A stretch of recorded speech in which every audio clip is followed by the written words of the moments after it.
Hello. I'm trying to get my thing set up. Oh boy, it's falling. Okay, that's fine. All right. Should have done this ahead of time, huh?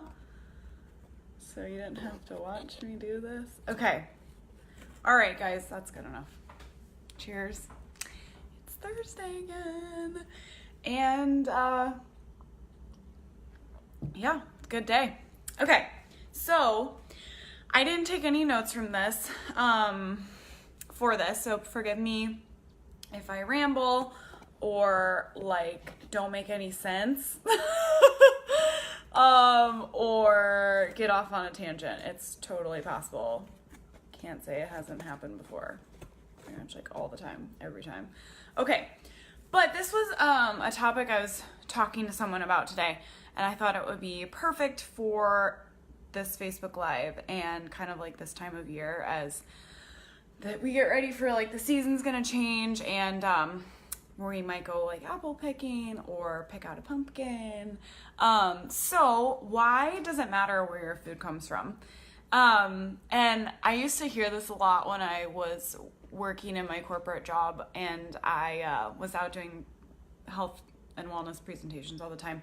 People would be like, it doesn't matter, you know, it's like not that important. It's food. It's the, you know, it's more about like the fact that we're eating than what we're eating. But it is really, really important where your food comes from. And I think eating seasonally is like one of the tickets to good health. So it's kind of what we're going to talk about tonight. And it's actually really easy. So this is going to be, all of these things that I'm going to mention are going to be like for anyone here in Missouri, because that's where we are and what I'm going to talk about. And like things that you can like easily incorporate into your daily life. Okay, so why does this matter? First and foremost, I don't know why I said that, because I didn't even know what I was going to say next, and I don't want to preface it with first and foremost if it's like really not that important. I have not been drinking before this, I promise. I just started. Okay, but when we're eating locally, that means that we're eating seasonally. And a lot of times this is going to mean better bang for our buck. So usually seasonal foods are on sale, quote unquote, not on sale, but like there's an abundance of them in your area or wherever you are, and they're going to be really cheap to buy. That's for a couple of reasons, because we didn't have to pay for them to be transported to you.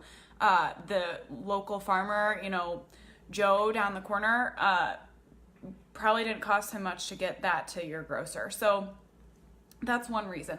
And then another one is there's just like an abundance of them, and they're trying to make sure that they sell before they go bad. So think about like what you're seeing right now. I hate this lighting. I've like moved spots in my house. I feel like I have like half light, half dark on my face. It's not much better, but okay, so like what we're seeing right now is like a lot of tomatoes, a lot of zucchini, what else? Watermelons are like huge right now. So those are all things that are like really abundant at this time of year. And, you know, every farmer in Missouri probably has a ton of them, and they're trying to sell all of them. So that's going to make it really affordable for you, but it's also going to be super nutritionally dense. And this is why, this is where eating seasonally and locally comes into play with like the nutrition part of our diet. So anything that's local and seasonal is going to be ripened until like it's as ripe as it can be, and then it's going to be picked. Something that has to be in transit to you, so something that's out of season, let's say, oh, it's out of season right now. Nothing's coming to mind, but I use this example a lot. In the wintertime, like berries are usually not in season in Missouri. So those are going to be shipped from South America probably. And that's a long way to go. They're going to have to be in transit for quite a while. And we want to, the farmers, the grocers want to make sure that that produce isn't going bad before it gets to you. So if they ripen it on the vine to like full ripeness, great, my battery's about to die. So, oh my God. Sorry. This is not sturdy at all. If they ripen it to full ripeness, so if we've got a berry that's coming from South America, it's trying to reach you and it has a 2-week transit time. If they ripen it to full ripeness on the vine, by the time it gets to you, it's going to be old. It's going to be 2 weeks old. It's going to be not good anymore. You won't be able to eat it. So it's when we ripen something on the vine, we're increasing its nutrition density to like maximum potential. And if we're picking it early, we're not maximizing that nutrition potential, if that makes any sense. Sorry. So eating seasonally, like the tomatoes, for example, right now, those are being ripened until they're like completely ready to eat because there is no transit time. There's no reason, they're not going to be sitting around for a long time before they get purchased. So they want them to be like peak ripeness and ready to eat because they're going to hit the grocer, in 1 to 2 days, which is awesome. And that's what we want. So that's where like eating seasonally and locally is going to benefit you because you're going to get the most nutritionally dense fruits and vegetables that you can, which is awesome. You're also going to be supporting local farmers. So what do I want to say about this? This is great for your local economy. It's great for your local like environment, your community. That's all good. So how do we eat seasonally and locally? And this was kind of a question that was addressed in my earlier conversation was like, is it, can you eat completely seasonally or locally? Is that possible? Is that like recommended? And I said, have a base of weekly like produce that you buy. So one of my bases, my main like base is leafy greens. And those aren't always going to be in season or local, and that's okay because I always want them in my diet. So I'm willing to eat something that isn't like peak freshness or that wasn't grown by, my neighbor, farmer neighbor. That's totally fine. I'm willing to like eat out of season and out of locality, is that a word, in order to like make sure I'm getting what I actually want in my diet. So have a base of fruits and vegetables that you're always filling your fridge with and filling your mouth with, stomach. And then eat the rest of everything is seasonal and local. So right now, your base is greens, your leafy greens, and then you're adding tomatoes, cucumber, zucchini, watermelon, and those are kind of like your seasonal additions. And then in the fall, it's going to be your base is still your leafy greens, any type of green veggie, so maybe like broccoli too, but you're adding squashes, apples, pumpkin, pumpkin is a squash, but you get it. Pumpkin spice is going to be crazy. So you're kind of like adding those things on top of your base of fruits and vegetables each season. And that's an awesome way to eat seasonally to kind of make sure that you're getting the most nutrient dense foods and that you're getting a good bang for your buck. Like I said, if something doesn't have a transit time or transportation fees, it's going to be really affordable. And so how do we figure out what is seasonal? So this can be a little bit, in theory, kind of tricky. Like, well, I don't know what my farmers are growing right now. There's a couple ways, and they're actually pretty obvious. So first, when you walk into the produce section, usually anything that's seasonal and local is going to be like in a right up front where you can see it. It's usually going to be in bulk. So like right now you see the bins of watermelon, you'll probably see like bins of tomatoes. It'll be right up front and center. It'll be discounted or, have like a sign on it saying like reduced price or something because there's a ton of it and they're trying to make sure that they sell it. So that's a really easy way right off the bat. And that's a good way to do it if you're going to the grocery store. So you're kind of staying within your comfort zone. You're going to the grocery store anyways. Hi, Brian. How are you? It's been so long. And then another thing to try is go to a farmer's market. On the weekends, usually a lot of times the farmers or the growers are there at the farmer's market with their produce. And they're always super nice. They're happy to answer questions. If you're not sure what's in season, you can ask them what they have a ton of right now, what's like growing, what's in season. You know, they'll tell you, they'll be able to tell you because that's what they do. And to ask them like, what's the freshest, what's tasting the best right now?